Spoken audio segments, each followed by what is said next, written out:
4 perkara yang menjadi penyebab hati kita menjadi gelap. Apa yang pertama? Perut terlalu kenyang. Yang kedua, berteman dengan orang zalim. Yang ketiga, melupakan dosa yang telah lalu. Yang terakhir, tulul amal, panjang angan-angan.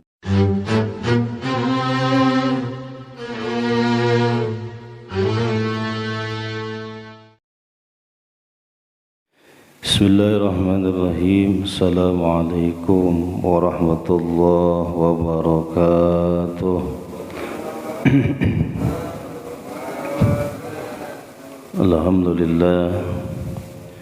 Alhamdulillahirabbil alamin wa bihi nasta'inu ala umuri dunya waddin. Salatu wassalamu ala asyrafil anbiya'i wal mursalin Sayyidina wa maulana Muhammadin wa ala alihi wa ashabihi ajma'in, amma ba'd. Ya ayyuhal hadirun hadirat rahimakumullah, taqullaha haqqa tuqatih wa la tamutunna illa wa antum muslimun. Faqad qala Allah ta'ala fi kitabihil karim وهو أصدق القائلين. أعوذ بالله من الشيطان الرجيم.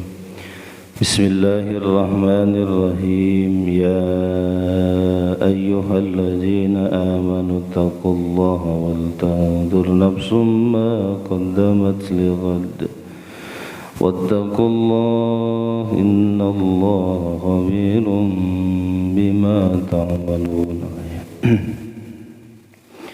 قال النبي صلى الله عليه وسلم من خرج في طلب العلم فهو في سبيل الله حتى يرجع. صدق الله العظيم وصدق رسوله النبي الحبيب الكريم ونحن على ذلك من الشاهدين والشاكرين والحمد لله رب العالمين.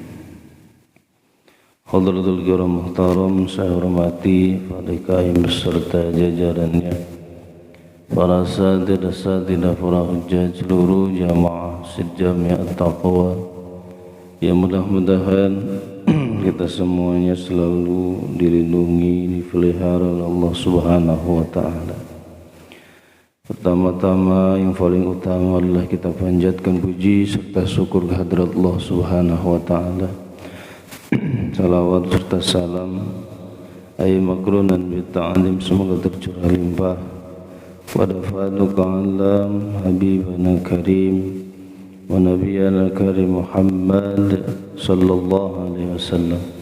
Tak lupa para keluarganya, para sahabatnya, para tabi'in, para atba'ut tabi'in, mudah-mudahan sampai kepada kita selaku umatnya. Amin ya Allah ya Rabbal alamin.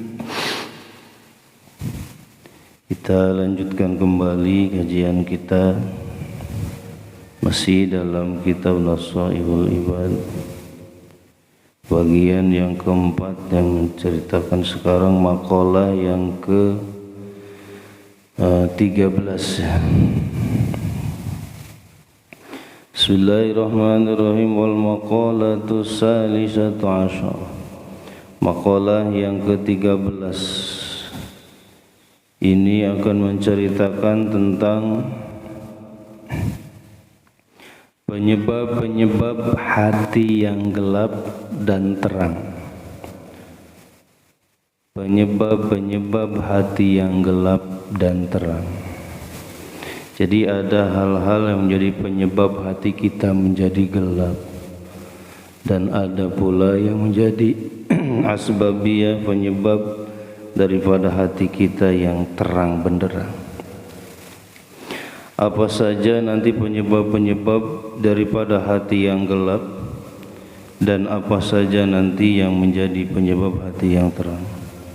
Kita sangat menginginkan sekali hati kita terang, hati kita penuh dengan cahaya, bersih, dari segala sesuatu, kotoran-kotoran hati, bersih dari segala macam penyakit-penyakit hati. Yang mudah-mudahan kita diberikan kekuatan oleh Allah Subhanahu wa taala. An Abdullah bin Mas'ud radhiyallahu anhu, dari Abdullah bin Mas'ud, semoga Allah selalu meridhoinya, qala, beliau mengatakan, arba'atun min zulmatil qalb, arba'atun ay minal hisali, ada 4 perkara, min zulmatil qalbi, yang menjadi penyebab hati menjadi gelap. Jadi ada 4 macam penyebab hati kita menjadi gelap.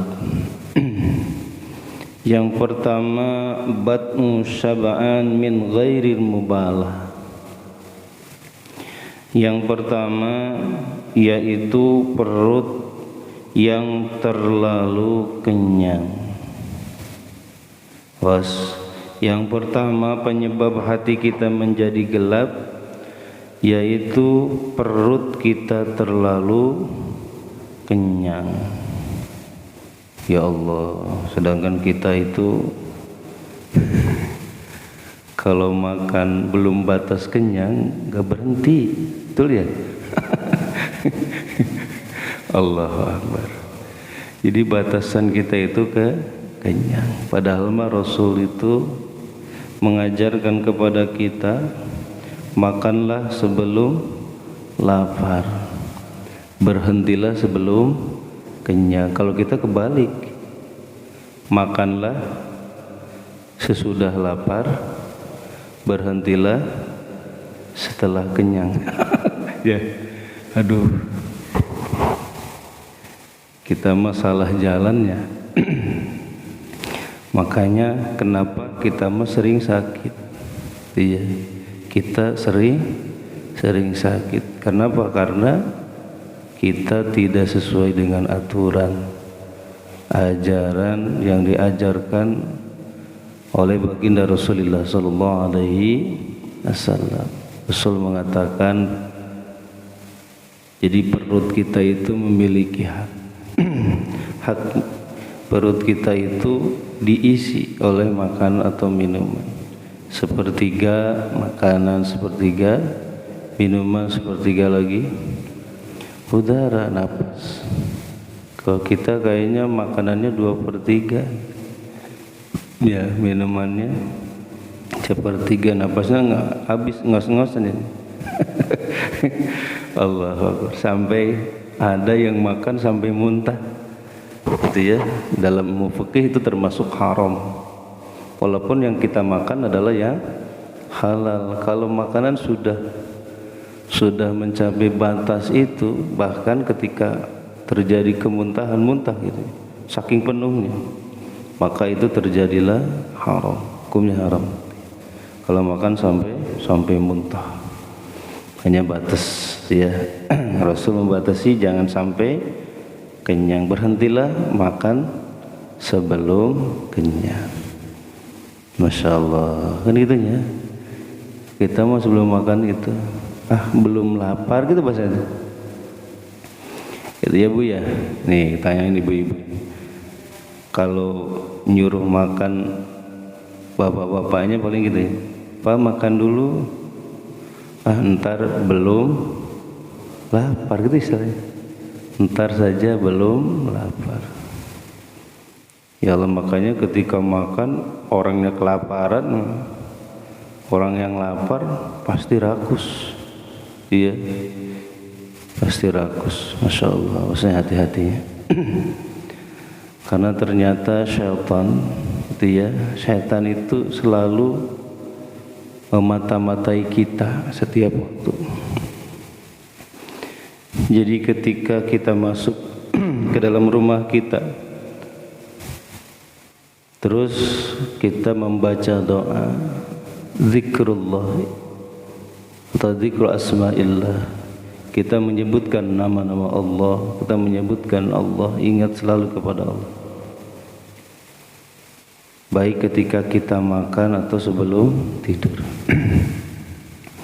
Maka setan ini yang menjadi pemimpin pengintaian itu mengatakan bahwa ketika seorang muslim sebelum makannya membaca doa, zikru asma'illah, menyebutkan nama-nama Allah, maka kata setan pemimpinnya, wahai para pengikut-pengikutku, maha bala tentaraku, maaf sekarang enggak ada tempat kita untuk numpang makan, gitu istilahnya.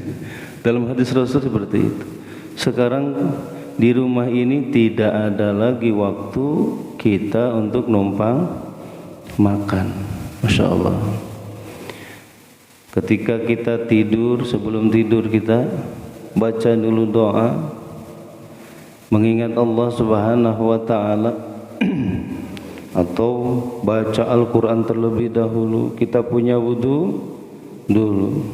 Kata setan apa? Maaf balat-balat tentaraku, sekarang enggak ada tempat untuk nginap, gitu ya.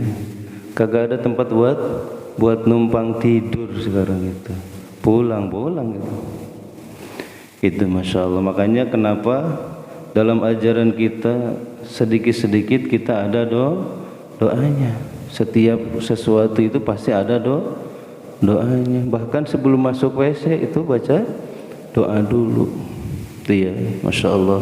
Inilah ajaran kita, ajaran yang diajarkan oleh baginda Rasulullah Sallallahu Alaihi Wasallam. Ternyata itu ada intayan setan. Supaya apa? Ya, supaya mereka setan itu adalah untuk apa? Untuk menyesatkan kita. Makanya ketika ada seorang muslim ketika makan dia lupa membaca bismillah, dia lupa membacakan asma-asma Allah, langsung makan, maka kata pemimpin setan itu, wahai bala tentaraku, sekarang sudah ada tempat untuk kita numpang makan. Jadi ketika kita makan tidak baca doa, tidak baca bismillah, tidak menyebutkan asma Allah, maka setan dan bala tentaranya ngikut makan. Makanya makan kita enggak berkah. Banyak tetapi jadi penyakit. Ya. Boro-boro ada manfaatnya buat nutrisi buat tubuh kita, tetapi bahkan menjadi penyakit. Gitu ya, Masya Allah. Apalagi makannya tidak pakai adab. Kan gitu ya, Rasul sebelum makan itu Noel garam dulu gitu. Itu. Ini kata hadis Rasul ya, sebelum kita makan kita menjilat garam dulu dan sesudahnya juga menjilat garam. Itu dalam hadis Rasul itu 70 macam penyakit. Ya, itu jadi obat daripada 70 macam penyakit. Kita boro-boro main hantem bae kita makan. Masya Allah. Itu ya Bu, boro-boro, makanya sediain garam gitu. Itu garam itu diafah Ibrahim. Itu ya suguhan daripada Nabiullah Ibrahim alaihi salam. Itu saking Nabi Ibrahim itu orang yang dermawan. Itu ya, beliau itu tidak pernah makan sendirian. Ketika makan cari dulu gitu orang yang buat nemenin beliau makan sampai berkilo-kilo. Dia nyari dulu orang buat nemenin beliau makan. Masya Allah. Makanya beliau berdoa kepada Allah Subhanahu wa ta'ala supaya diberikan anugerah. Buat apa? Nyuguhin orang sampai akhir zaman, sampai hari kiamat. Berdoa Allah ijabah, Allah kabulkan doanya Nabiullah Ibrahim alaihi salam. Yaitu apa? Dengan menjadikan laut itu menjadi asin. Itu doanya Nabiullah Ibrahim alaihi salam. Makanya sampai sekarang coba kalau kita makan nggak ada garam, sok ya Bu, ya Allah, makanan nggak ada garam nggak enak. Insyaallah itu dia Nabiullah Ibrahim alaihi salam menjaga ada syifa, ada obat. Bahkan sebagian guru kami gitu, kalau buat ngeruqyah itu suka pakai campuran garam gitu. Gitu ya, buat ngeruqyah air gitu, orang yang surupan atau apa. Itu pakai garam gitu, garam. Jadi ditaburin garam sedikit. Insyaallah seperti itu. Jadi yang membuat hati kita menjadi gelap diantaranya apa tadi? Syaba'an min ghairi mubalaghah, perut yang terlalu kenyang. Bukan maksudnya perutnya gendut itu, tapi kadang yang perutnya tidak gendut pun bahkan lebih rakus makannya itu. Ada ya. Saya punya teman waktu di pondok, malah yang kurus itu yang makannya. Iya, kalau kita itu sedikit juga udah kenyang. Kalau yang gendut itu ya. Tetapi ketika yang kurus itu makannya nggak kenyang-kenyang dia. Tapi ada juga sebagian yang ini ima wa ima disebutnya gitu ya. Selanjutnya maksud ghair mubalah itu bi an kana syabu zaidan an sulusil musari alladziina huwa asyabu syari. Jadi tadi yang dijelaskan tadi, jadi harusnya sepertiga buat apa? Buat makanan, sepertiga buat minuman, sepertiga lagi buat napas kita. Jadi makan itu harus teratur. Selanjutnya wasuhbatu zalimin, yang menyebabkan hati kita menjadi gelap yaitu suhbatu zalimin ay mutajawizina anil ilal batil. Nah, berteman dengan orang-orang zalim, berteman dengan orang-orang zalim, insyaallah itu bisa menyebabkan hati kita menjadi gelap. Nah, orang-orang zalim itu di sini diartikan al-mutajawizina 'anil haq ilal batil, orang yang melewati batas gitu ya. 'Anil haq, jauh dari kebenaran, ilal batil, menuju kepada kebatilan. Nah, itulah orang zalim. Ada lagi sebagian ulama yang mendefinisikan zalim itu wad'u syai' li ghairi mahali. Jadi orang yang menempatkan sesuatu tidak pada tempatnya. Itu. Jadi yang kedua yang menjadi penyebab hati kita menjadi gelap yaitu berteman dengan orang-orang zalim. Awas hati-hati ya. Kita memiliki teman sahabat itu harus benar. Disaring dulu. Selanjutnya yang ketiga wanisyanu dzunubil madiyah, yang menyebabkan hati kita menjadi gelap yaitu melupakan dosa-dosa yang telah lalu. Melupakan dosa-dosa yang telah lalu bi ayyaghfala anha min ghairina, yaitu melupakan dosa dibarengi dengan tidak ada penyesalan sama sekali. Itu yang menyebabkan hati kita menjadi gelap. Insyaallah. Ini kadang kita suka lupa.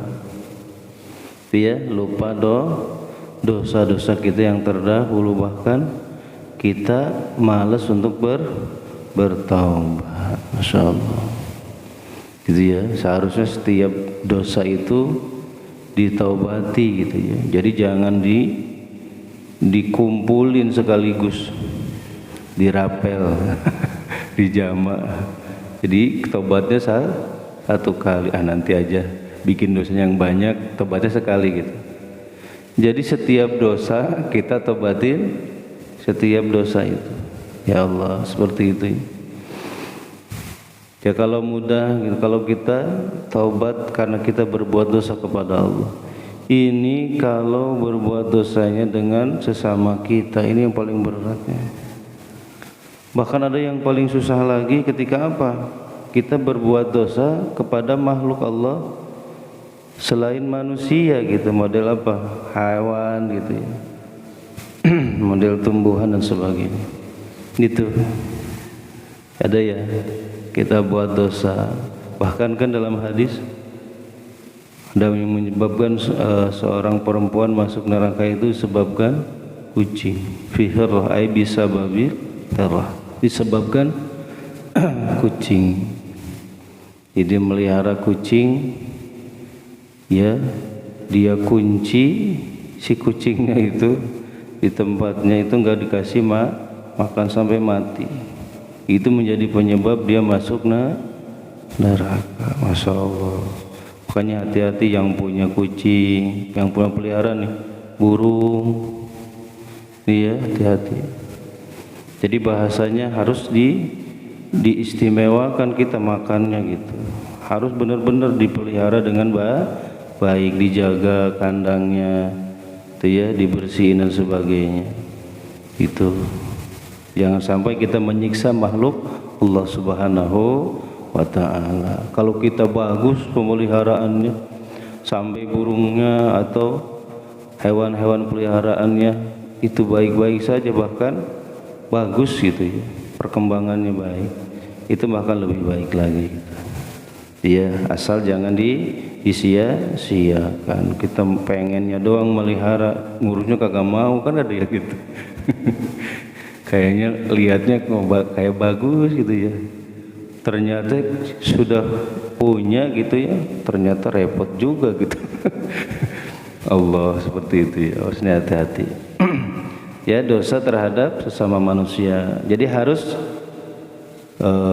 islah dulu, istihlal dulu kita dengan sesama kita ya. Jadi ketika kita bertaubat, minta ampun kepada Allah Subhanahu wa taala, kita sudah saling membebaskan di antara kita. Makanya Rasul mengantisipasi, solusinya jangan pelihara suudzon, tapi harus memelihara husnuzon.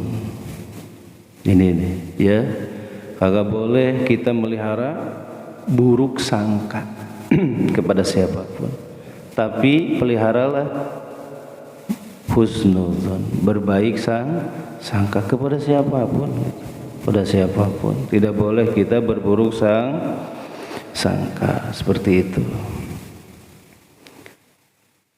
Itu yang keberapa? Yang ketiga yang menyebabkan hati kita menjadi gelap, yaitu kita melupakan dosa-dosa yang telah lalu. Ya, mumpung kita masih diberikan kesempatan oleh Allah Subhanahu wa taala untuk bertaubat. Itu ya, kenapa? Karena ada dua kesempatan ketika taubat kita ditolak oleh Allah Subhanahu wa taala. Yang pertama yaitu kalau sudah yugorgir, kalau sudah nyawa kita ada di tenggorokan kita, udah habis. Dia gak ada kesempatan lagi kita bertaubat kalau nyawa kita sudah ada di tenggorokan. Makanya sebelum itu terjadi, buru-buru syari'u ila maghfirah wa syari'u ila ay mubadaratan ila taubat, bersegarlah kita untuk bertaubat. Yang kedua, kesempatan yang kedua yang Allah tutup pintu taubat itu ketika matahari sudah terbit di barat. Di barat ya, di sebelah barat. Biasanya kan matahari itu terbitnya di timur. Ketika nanti matahari sudah terbitnya di barat, maka tertutuplah pintu taubat. Walaupun nangis sampai mengalir darah, maka tidak akan diterima taubatnya oleh Allah Subhanahu wa taala. Makanya gunakan kesempatan yang Allah berikan untuk kita. Ketika kita masih bisa bertaubat, maka cepat-cepatlah kita bertaubat atas segala dosa-dosa yang telah lalu, yang telah kita lakukan. Selanjutnya, yang membuat hati kita menjadi gelap yang terakhir yaitu watulul amal. Nah ini nih, panjang angan, banyak khayalan, keinginannya terlalu. Wa huwa taraqqabu ma yastab'idu husulu. yang menunggu-nunggu tapi meniadakan hasilnya. Itu ya, masya Allah, tulul amal. Ini penyakitnya, yaitu mengharapkan atau menanti-nanti sesuatu yang tidak pasti. Itu kadang kita penyakit tulul amal itu penyakit hati, ya.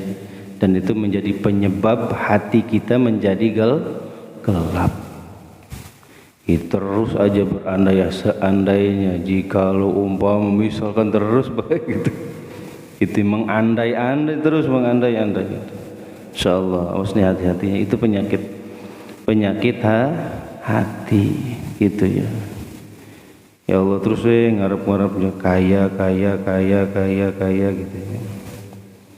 Ya Allah seperti itu, awas nih hati-hati.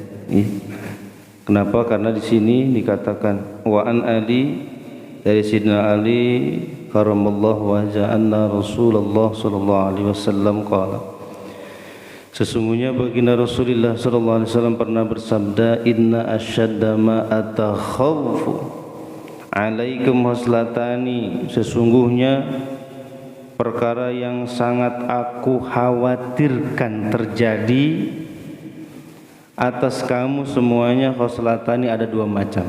Ini kata Rasul, yang paling ditakuti oleh baginda Rasulullah SAW terjadi kepada kita umatnya.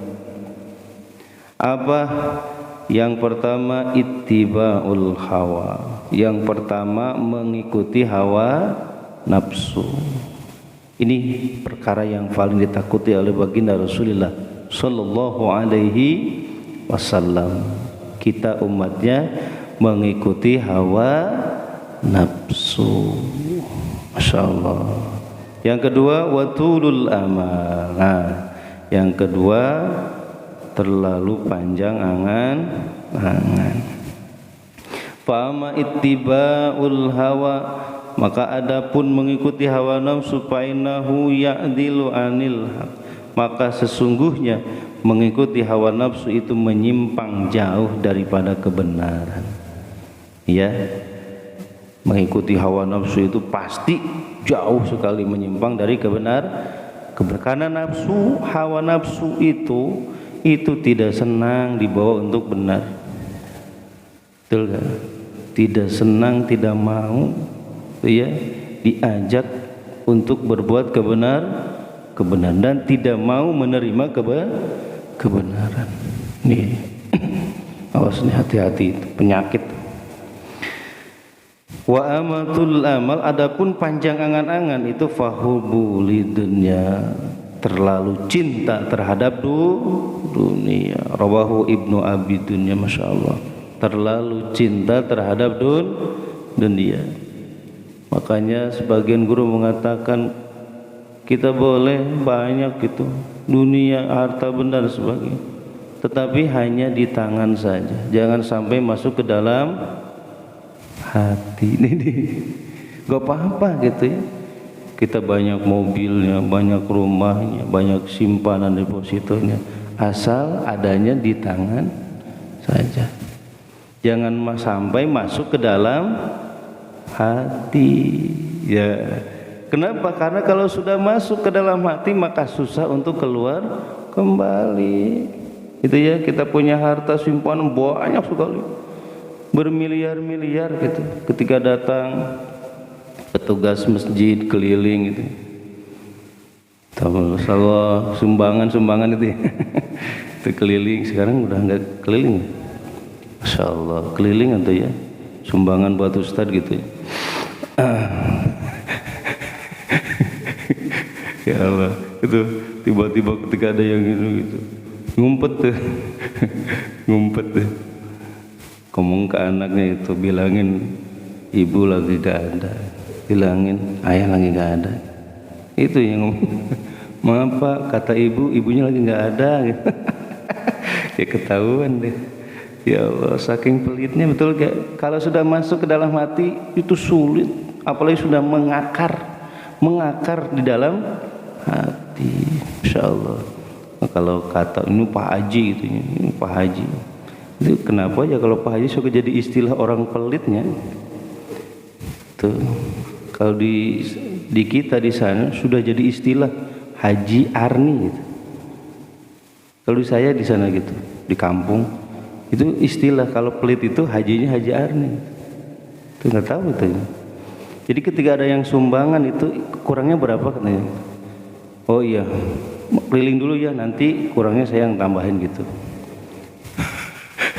Ketika keliling ternyata sudah mencukupi, ya udah tuh kalau udah cukup mah gitu. Ya Allah, ngomong doang ya Allah. Paling males dan kayak gila, betul gak? Kalau jadi petugas gitu tamplokin aja ke mukanya gitu. Ya Allah, kayak orang yang bener-bener itu. Dasar Haji Arni itu, kalau istilah di sana gitu. Nggak tahu di sini haji apa itu. Ya itu nggak tahu itu kalau di sana haji itu jadi jelek gitu ya. Hajinya Haji Arni tapi ya Allah. Tetapi ada juga yang baik, yang dermawan juga Pak Haji juga gitu. Masya Allah, seperti itu. Jadi kalau sudah merasuk ke dalam hati itu ya, harta benda dan sebagainya susah untuk dikeluarkan. Padahal mobilnya banyak, motornya banyak gitu ya. Tapi masjid yang ada di samping rumahnya butuh, bukan masjid atunya. disebut masjid, nggak layak disebut masjid, itunya. Sebut musola ya agak gede sedikit gitu, tapi nggak layak itu lihatnya Allah. Itu ya, makanya insya Allah di kita malah rumah-rumah pada bagus, masa masjidnya butut itu. Betul gak? Sedih loh. Di lingkungan umat Islam rumah ibadahnya, tempat ibadahnya butut, jelek gitu. Juga harus bagus untuk kenyaman. Tapi jangan sampai sudah bagus, sudah mentereng, dia kagak ada isinya kakek-kakek doang gitu, aki-aki yang ada, aki-aki yang komat, aki-aki yang imamnya, makmumnya yang meninggal. Ya Allah, pemudanya nggak ada. Ya Allah, ngeri ya. Itu ya kayak di kota-kota besar. Ya Allah, dia yang sholawatan, aki-aki yang ada aki-aki sampai kepotong-potong, napasnya udah habis soalnya gitu. Gitu ya, tinggal dikit. Tapi di depan gerbangnya yang gembreng-gembreng gitu anak muda. Insyaallah, inna lillahi wa inna ilaihi raji'un. Masya Allah, makanya ingat itu ya, kita punya generasi muda. Gitu ya, generasi muda. Ini kita juga harus benar-benar mengajarkan mereka gitu ya, mengarahkan mereka gitu untuk menjadi pengisi masjid, orang-orang yang memakmurkan masjid, orang hatinya yang selalu tertambat ke masjid. Kenapa? Karena ada di antara 7 golongan itu, di antaranya rajulun wa qalbuhu mu'allaqun bil masajid. Itu orang-orang yang hatinya selalu tertambat di masjid. Gitu, walaupun badannya di pasar, di kantor, di pabrik, di jalan sebagainya, tapi hatinya selalu tertambat ya masjid. Rindu untuk selalu cepat-cepat melaksanakan ibadah sholat yang lima waktu. Kapan ya azan itu, kapan? Kalau kita azan udah azan lagi, paling gitu kita.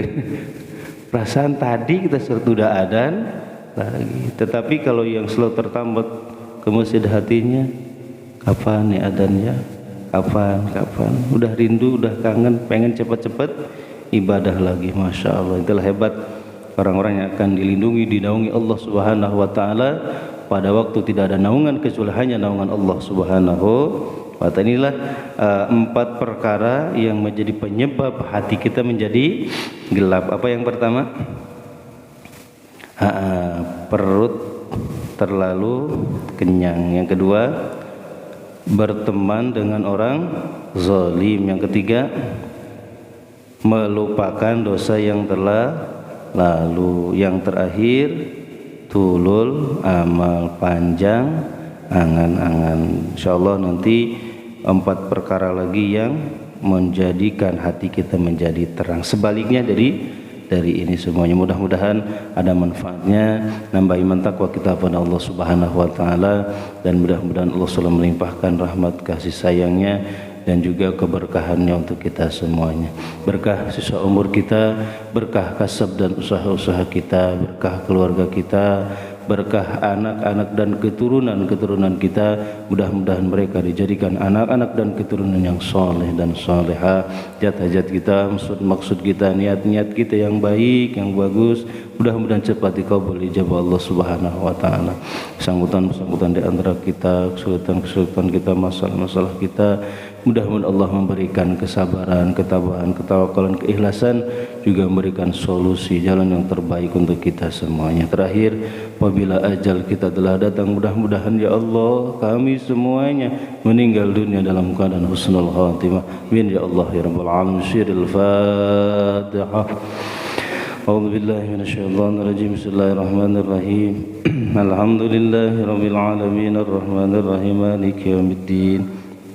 Iyyaka na'budu wa iyyaka nasta'in. Ihdinas siratal mustaqim. Siratal ladzina an'amta 'alaihim ghairil maghdubi 'alaihim waladdallin. Raditu billahi rabban wa bil islami dinan bi Muhammadin nabiyya. Raditu billahi rabban wa bil islami dinan bi Muhammadin nabiyya. Raditu billahi rabban wa bil islami dinan bi Muhammadin nabiyya. Ashhadu an la ilaha illallah wa ashhadu anna Muhammadar Rasulullah. Inilah kita tutup pengajian kita dengan doa kepada majlis. Subhanakallahumma wa bihamdika asyhadu an la ilaha illa anta astaghfiruka wa atubu ilaik. Terima kasih atas segala perhatian. Mohon maaf segala kekurangan. Usikum wa nafsi bi taqwallah. Allahumma fiq ila aqwamit thariq. Assalamualaikum warahmatullahi wabarakatuh. Sallallahu ala Muhammad sallallahu alaihi wasallam. Sallallahu ala Muhammad. Ya Rabbi salli wa sallim. Allahumma salli wa sallim wa barik alaihi wa alihi.